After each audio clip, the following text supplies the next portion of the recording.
Paschimbanga school সার্ভিসে group C এবং group D এর ওয়ার্ক প্রোফাইল কী রয়েছে, অর্থাৎ কী কী কাজ গ্রুপ সি এবং গ্রুপ ডিদেরকে করতে হয়, এই প্রশ্ন আমাদের ইন্টারভিউ বোর্ডে জিজ্ঞেস করতে পারে। তাই আমাদের আগে থেকে জেনে রাখতে হবে যে এই গ্রুপ সি এবং গ্রুপ ডি এর কাজ কী কী রয়েছে। তো এই কাজ সম্পর্কে আমাদের আজকে বেসিক ধারণা আমরা আজকে দেবো।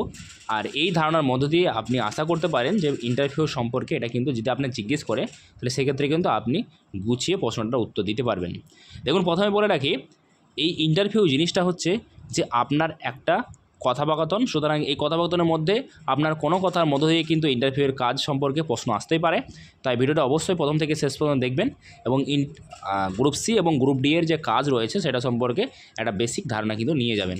এতে আপনার কি হবে, এতে আপনার ইন্টারভিউ বোর্ডের কনফিডেন্স বাড়বে এবং তার সঙ্গে সঙ্গে আরেকটা যেটা হবে সেটা হচ্ছে যদি প্রশ্ন জিজ্ঞেস করে কাজ সম্পর্কে তাহলে আপনি কিন্তু সুন্দরভাবে উত্তরটা দিতে পারবেন। তাই কাজটা একটু সময় নিয়ে দেখে নিন। প্রথমে আমাদের গ্রুপ সি এর কাজ সম্পর্কে আলোচনা করি বা কী কী জানতে হবে সেটা দেখি। দেখুন, যে কোনো কাজের জন্য আমাদের প্রথমত গ্রুপ সি এর যে কাজটা রয়েছে সেটা হচ্ছে ক্লার্কের কাজ, অর্থাৎ ক্লার্ক এর বাংলা যেটা হচ্ছে সেটা হচ্ছে করণিক বা অফিস সহকারী। তো এই করণিক বা অফিস সহকারীর প্রধান যে সমস্ত কাজগুলো থাকে সেগুলো কী কী এক কোড থেকে আমরা বলছি, জাস্ট আপনি একটু সময় নিয়ে দেখতে থাকুন।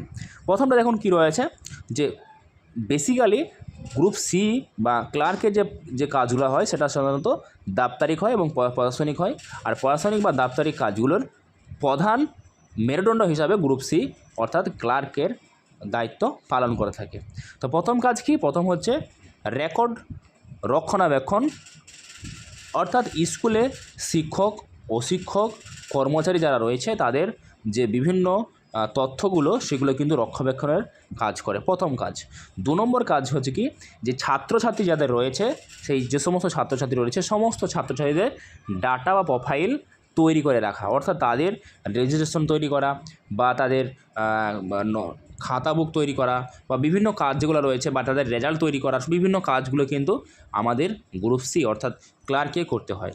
এরপর কি, অফিসিয়ালি যে চিঠিপত্রগুলো রয়েছে সে এক জায়গা থেকে এক জায়গায় চিঠিপত্র স্থানান্তরের কাজগুলোও কিন্তু গ্রুপ সি করে থাকে।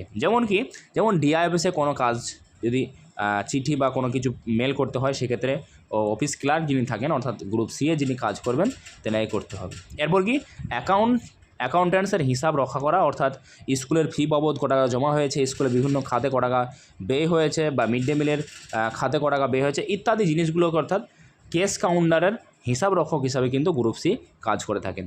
এরপর কি, কেস বুক মেনটেন, এটা আমরা সকলে মোটামুটি জানি। এরপর কি, মিড ডে মিল, আমাদের স্কুলে যে মিড ডে মিলগুলো হয় সেই মিড ডে মিলের খাবারপত্র যে হিসাব বা অন্যান্য খরচ যে হিসাবগুলো থাকে সেগুলো কিন্তু গ্রুপ সিকেই করতে হয়। এবার হচ্ছে ডাটা এন্ট্রি, আমরা মোটামুটি বর্তমান সময়ে পশ্চিমবঙ্গের শিক্ষা ব্যবস্থার ক্ষেত্রে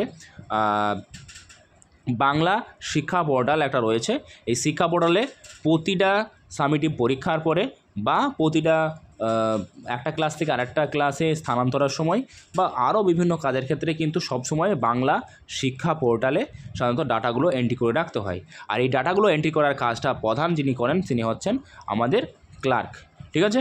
এরপর কি, সার্টিফিকেট প্রদান কী ধরনের, যেমন ধরেন কেউ টিআইসি নেবেন, ক্ষেত্রে টিআইসির কাছ থেকে ধরেন এটা কোনো ইনকাম টিআইসির কাছ থেকে ট্রান্সফার সার্টিফিকেট নেবেন সেটা দেওয়া দরকার হবে, অথবা স্কুল সার্টিফিকেট দরকার হয় যদি, তখন সেক্ষেত্রে তিনি সার্টিফিকেটটা সাধারণত লিখে দেওয়ার কাজটা করেন এবং পরবর্তীতে সেই সার্টিফিকেটটা সই করার কাজটা সাধারণত প্রধান শিক্ষক মহাশয় বা সহকারী যে প্রধান শিক্ষক মহাশয় যিনি থাকেন তিনি কিন্তু সেটা অ্যাপ্রুভ করে দেন, ঠিক আছে। তাহলে গ্রুপ ডি এর কিন্তু এই সমস্ত কাজগুলো রয়েছে। আরেকবার আমি রিভাইজ করে দিচ্ছি গ্রুপ ডি এর কী কাজ রয়েছে। প্রথম কাজ যেটা সেটা হচ্ছে রক্ষণাবেক্ষণ করা, বিভিন্ন অফিসিয়ালি যে খাতাপত্র যেগুলো থাকে সেগুলো রক্ষণাবেক্ষণের কাজ করে। 2 নম্বর হচ্ছে ছাত্রছাত্রী বা বিভিন্ন কর্মচারীদের যে প্রোফাইল তৈরি অর্থাৎ রেকর্ড তৈরির কাজ করে। এরপরে কি, চিঠিপত্র আদান প্রদান করে এক জায়গা থেকে এক জায়গায়, অর্থাৎ সরকারি দপ্তরের এক জায়গা থেকে আরেক জায়গায় চিঠিপত্র আদান প্রদান বা মেলপত্র আদান প্রদানের কাজ করেন। আর কি করেন, সাধারণত অ্যাকাউন্টেন্টসের হিসাব অর্থাৎ টাকা পয়সার হিসাবটা তিনি রাখেন। এছাড়া কী করে, ডাটা এন্ট্রি করে কিসের, বাংলা শিক্ষা পোর্টালে ডাটা এন্ট্রি করেন। আর কি করে, স্কুলের ছাত্রছাত্রীদের সাধারণত টিসি সার্টিফিকেট বা অন্য প্রয়োজনীয় যে সার্টিফিকেটগুলো দরকার হয় এবং অনেক সময় সহকারী শিক্ষকদেরও বিভিন্ন কাজকর্মের ক্ষেত্রে সার্টিফিকেট প্রয়োজনীয়তা হলেও তিনি কিন্তু এই ক্লার্ককে দিয়ে থাকেন এবং ক্লার্ক সেই কাজটা সম্পূর্ণ করে থাকেন। এবার আমরা দেখব গ্রুপ ডি এর কাজ। দেখুন, গ্রুপ ডি এটা সাধারণত আমাদের একেবারে লেভেল 1-এর কাজ। সুতরাং এখানে গ্রুপ ডি এর কিন্তু প্রধান যে কাজগুলো রয়েছে সেটা হচ্ছে অফিসিয়ালি বিভিন্ন কাজকর্মে সহায়তা করা। ঠিক আছে, আর কী কী কাজ রয়েছে? 1 নম্বর যেটা, সেটা কী বললাম, যে অফিসিয়ালি কাজকর্মের ক্ষেত্রে সহায়তা করা, অর্থাৎ এক ঘর থেকে অন্য ঘরে ফাইল স্থানান্তর করা বা প্রধান শিক্ষক যিনি রয়েছেন তার নির্দেশ অনুসারে কাজ করে থাকে। 2 নম্বর কী কাজ করে থাকেন? 2 নম্বর স্কুল খোলা বা বন্ধ করার কাজ করে থাকে, যে স্কুলের গেট কক্ষ বা স্কুলের কক্ষ, স্কুলের বিভিন্ন শ্রেণীকক্ষ যেগুলো রয়েছে শ্রেণীকক্ষ খোলা বা বন্ধের কাজ, এবং স্কুল খোলা বা বন্ধের কাজটাও কিন্তু গ্রুপ ডি করে থাকেন। এরপরে 3 নম্বরে কী রয়েছে? 3 নম্বর হচ্ছে লাইব্রেরি বা লাইব্রেরি রক্ষণাবেক্ষণ, যেগুলো বিজ্ঞান বিভাগের যন্ত্রপাতিগুলো থাকে সেই যন্ত্রপাতিগুলো এবং বিভিন্ন বইগুলোও কিন্তু রক্ষণাবেক্ষণের কাজটা সাধারণত একজন গ্রুপ ডি এর কাজ হিসেবে ধরা হয়ে থাকে। এরপর কি মিড ডে মিলের তদারকি করা, অর্থাৎ মিড ডে মিলের রান্নার বিভিন্ন সরঞ্জাম নেওয়া আসে এখান থেকে ওখানে, অথবা তাদের যে রান্না ঠিকঠাক হচ্ছে কিনা এই সমস্ত কাজকর্ম দেখার কিন্তু কাজ করে থাকে গ্রুপ ডি এর। এরপর কি রান্না করার সময় যে চাল গমের হিসাবটা রাখা হয়, সেক্ষেত্রে দেওয়ার কাজটা, অর্থাৎ চাল কতটা দিবে এবং বা অন্যান্য জিনিসপত্র কতটা দিবে সেটার পরিমাণটাও কিন্তু গ্রুপ ডি দেখে নেন। এরপর কি বেল বাজানো, আমরা জানি যে প্রতিটা ক্লাসের পরে, অর্থাৎ একটা পিরিয়ড থেকে আরেকটা পিরিয়ডের সময় শেষ হলে সাধারণত বেল বাজাতে হয়, তো সেই বেল বাজানোর কাজটাও কিন্তু সাধারণত দিয়ে থাকেন। আর এছাড়াও গ্রুপ সি এবং গ্রুপ ডি উভয়েই আমাদের বিভিন্ন ভোটের সময় আমরা বর্তমানে দেখতে পাচ্ছি যে ভোটের সময় আমাদের স্কুলগুলোতে ভোট নেওয়ার জন্য ভোট কেন্দ্র থেকে, অর্থাৎ ইলেকশন কমিশন থেকে পুলিশ বা বিভিন্ন কর্মীদের পাঠিয়েছেন, তাদের ক্ষেত্রেও কিন্তু এই কাজটাও কিন্তু গ্রুপ ডি বা গ্রুপ সিদের করতে হয়। অর্থাৎ পোলিং অফিসার ছাড়া বাকি যে সমস্ত কাজগুলো রয়েছে সেগুলোর ক্ষেত্রেও কিন্তু এই গ্রুপ ডি বা গ্রুপ সি করতে পারে। এখান থেকে কী প্রশ্ন করতে পারে? জাস্ট একটা প্রশ্ন আমাদের দেখাচ্ছি। এখান থেকে আপনার মেন্টালিটি চেক করার জন্য যে প্রশ্ন করতে পারে, 2টো প্রশ্ন দেওয়া হয়েছে, তার মডেল উত্তর দেওয়া হয়েছে। আর একটা কথা আপনাদের বলতেই হচ্ছে, সেটা হচ্ছে যে যদি আপনার এই নোট যদি নিতে হয় তাহলে অবশ্যই আমাকে পার্সোনালি মেসেজ করবেন। আমি কিন্তু হোয়াটসঅ্যাপে পার্সোনালি মেসেজের মাধ্যমে আমি কিন্তু উত্তর আপনাদের দেব। এখন নম্বরটা আমি রিভিল করছি না, আপনার ডেসক্রিপশন বক্সে দেখবেন লিঙ্ক আছে গ্রুপে, সেই গ্রুপে জয়েন করবেন। এরপর আমাকে পার্সোনালি মেসেজ করে জানাবেন যে হোয়াটসঅ্যাপ এই নোটের জন্য, তাহলে আমি কিন্তু সেই নোটটা আপনাদের প্রোভাইড করব। ঠিক আছে, চলুন প্রশ্নগুলো দেখে নিই। এখানে ধরুন প্রশ্ন করা হয়েছে যেটা, সেটা হচ্ছে আপনি নিজে থেকে উত্তর দেওয়ার চেষ্টা করুন। কারণ প্রশ্ন দেওয়া আছে, ধরুন কোনো একটি গুরুত্বপূর্ণ ফাইলে আপনি ভুল তথ্য দিয়ে এন্ট্রি করে ফেলেছেন, সেটি হেডমাস্টার সই করে দিয়েছেন, এখন আপনি কি করবেন? এখন এই প্রশ্নটার উত্তর না দেখে আপনি সাধারণত নিজে বলার চেষ্টা করুন, তারপরে উত্তরটা, মডেল উত্তরটা একবার দেখে নেবেন।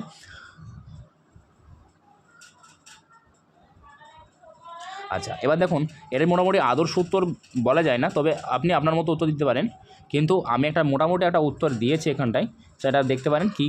যেমন যখন আপনি এইরকম শিকার হবেন, তখন আপনি সাধারণত যেটা করবেন সেটা হচ্ছে আপনার যে ঊর্ধ্বতন কর্তৃপক্ষ, অর্থাৎ যিনি হেড শিক্ষক রয়েছেন, তেনার কাছে বিনয়ীভাবে জানাবেন এবং নিজের ভুল না লুকিয়ে, কারণ সেটা আজকের ছোটো ভুল হতে পারে কি ভবিষ্যতে সেটা অনেক বড় আকারের ধারণ করতে পারে, তাই আপনার প্রধান কাজ হবে যেটা, যে এই পরিস্থিতিটাকে আপনাকে প্রধান শিক্ষককে বোঝানো।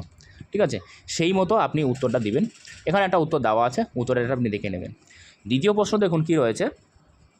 এবার উত্তর মোটামুটি একটা আদর্শ উত্তর আপনি নিজের মতো সাজিয়ে বলবেন। আমি এখানে উত্তর দেওয়া আছে একটা আদর্শ, সেটাও পড়ছি না, মোটামুটি একটা সাজিয়ে আপনাকে বলছি। দেখুন, গ্রুপ সি বা গ্রুপ ডি এর কাজ হচ্ছে নিচু লেভেলে, মানে স্কুলের প্রধান শিক্ষকদের থেকে নিচু লেভেলে। সুতরাং আপনাকে সবসময় যে সাধারণ পাবলিকের সাথে বিষয়গুলো হ্যান্ডেল করতে হবে এরকমটা নয়, কিন্তু আপনাকে উত্তরটা এমনভাবে দিতে হবে, যেহেতু আপনার সামনেই প্রশ্ন যে জিজ্ঞেস করা হয়েছে, সুতরাং আপনাকে শান্তভাবে সেখানে অবস্থান করতে হবে। আপনার ভাবটা যেন শান্ত থাকে, অর্থাৎ ওই পরিস্থিতিতে আপনার যেন শান্ত থাকে, এবং সেই শান্ত পরিবেশে আপনি কিন্তু মানুষকে বোঝাতে পারেন, এই বিষয়টা কিন্তু তার কাছে ফুটিয়ে তুলতে হবে।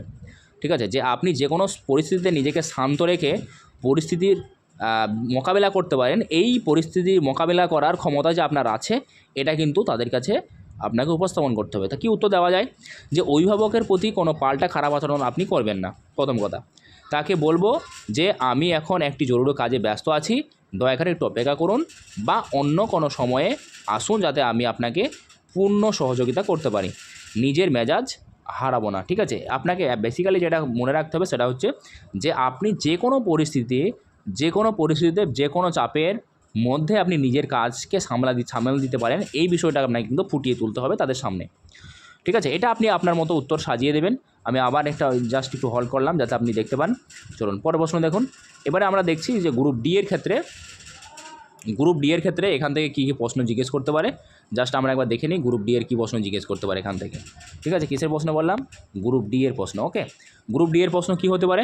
দেখুন, প্রথম প্রশ্ন যেটা রয়েছে সেটা হচ্ছে আপনি দেখছেন যে স্কুলের করিডোরে বা টয়লেটের জল অপচয় হচ্ছে বা লাইট অন আছে কিন্তু কেউ নেই, আপনার দায়িত্বের মধ্যে এটি না থাকলেও আপনি কি এটা করবেন?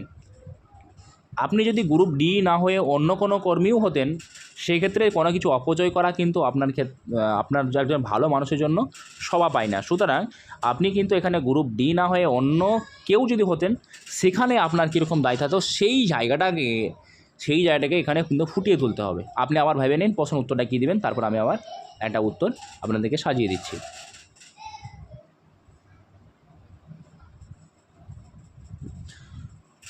চলুন দেখুন, আদর্শ উত্তর এখানে লেখা আছে। যেহেতু আমি প্রথমেই বললাম যে আপনাকে কিন্তু অবশ্যই মনে রাখতে হবে যে আপনি যদি স্কুলের কর্মী না হতেন তবুও কিন্তু আপনাকে কিন্তু এটা একটা দায়িত্বের মধ্যে পড়ে, কারণ জল অপচয় করা একেবারেই ঠিক নয় বা কারেন্টের বিদ্যুৎ অপচয় করা এটাও একবারে ঠিক নয়। সুতরাং আপনি যে দায়িত্ব মধ্যে এই কাজটা আপনার যে পড়ে আপনার ডিউটি নয়, সেটা কিন্তু আপনাকে এখানে ফুটিয়ে তোলা আবশ্যক বলে আমি মনে করি। তো সেই হিসাবে এখানে বলা হয়েছে যে অবশ্যই এগিয়ে গিয়ে ট্যাপটি বন্ধ করব এবং লাইট অফ করব। স্কুলকে আমি আমার নিজের বাড়ির মতো মনে করি। যেহেতু আপনি চাকরি পান না, সুতরাং আপনি বলবেন যে স্কুল আর বাড়ির মধ্যে বা বাড়ি একই জিনিস, সুতরাং কোনো কিছু অপচয় করা ঠিক নয়। যদি আমি এই কাজে যদি আমি দায়িত্বরত থাকি বা আমি যদি দায়িত্ব পাই, তাহলে অবশ্যই আমি কিন্তু এই অপচয়গুলোকে বন্ধ করার চেষ্টা করব সব সময়, এবং আমি চারদিকেই এই বিষয়গুলোকে নজর রাখার চেষ্টা করব। ঠিক আছে, এরপরে প্রশ্ন দেখুন, 2 নম্বরের প্রশ্ন যেটা রয়েছে, প্রধান শিক্ষক আপনাকে একটি কাজের নির্দেশ দিয়েছেন কিন্তু অন্য একজন শিক্ষক আপনাকে ঠিক সেই সময়ে আরেকটি কাজ করতে বলেছেন, আপনি কার কাজ আগে করবেন? এখানে বিষয় হচ্ছে যে আপনি যে পরিস্থিতিতে চাপে পড়ে আপনি একটা কাজ সামাল দিতে পারেন, সেই বিষয়টা কিন্তু এখানে দেখতে চাওয়া হচ্ছে। সুতরাং আপনাকে কিন্তু সেরকম পরিস্থিতিটাকে সামাল দিয়ে আপনি যে কাজগুলো করতে পারেন সেটা কিন্তু আপনাকে ফুটিয়ে তুলতে হবে। তো আপনি একটু ভেবে নিন যে উত্তর কী দিবেন, তারপর আমি উত্তরটা বলে দিচ্ছি।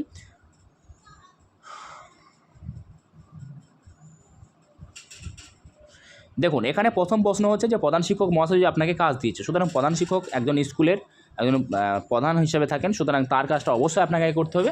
এরপরে পরবর্তীতে যিনি থাকবেন, যিনি আপনাকে কাজ দিবেন, তিনাকে অবশ্যই জানাবেন যে প্রধান শিক্ষক মহাশয় এই কাজটা দিয়েছেন, সেটা সম্পূর্ণ করার পরে অবশ্যই আপনাকে কিন্তু কাজটা আমি করে দিচ্ছি, এরকম করে আপনাকে কিন্তু সেটা বুঝিয়ে বলতে হবে। সুতরাং আজকে ভিডিও এ পর্যন্তই বলছি। আজকের ভিডিও এই পর্যন্তই। আমরা আবার পরবর্তীতে সুন্দর করে আরও ভিডিও নিয়ে আসবো গ্রুপ সি এবং গ্রুপ ডি এর ইন্টারভিউ রিলেটেড। তো আমাদের ইন্টারভিউ রিলেটেড আরও প্রশ্ন উত্তর পেতে বা ইন্টারভিউ রিলেটেড আরও জানতে আমাদের চ্যানেলটিকে অবশ্যই সাবস্ক্রাইব করে রাখেন এবং পাশে নোটিফিকেশন অন করে দেন, এবং পরবর্তীতে খুব সুন্দরভাবে ভিডিও পেতে আমাদের চ্যানেলটিকে সাবস্ক্রাইব করে রাখবেন। ধন্যবাদ, আজকের ভিডিও পর্যন্ত।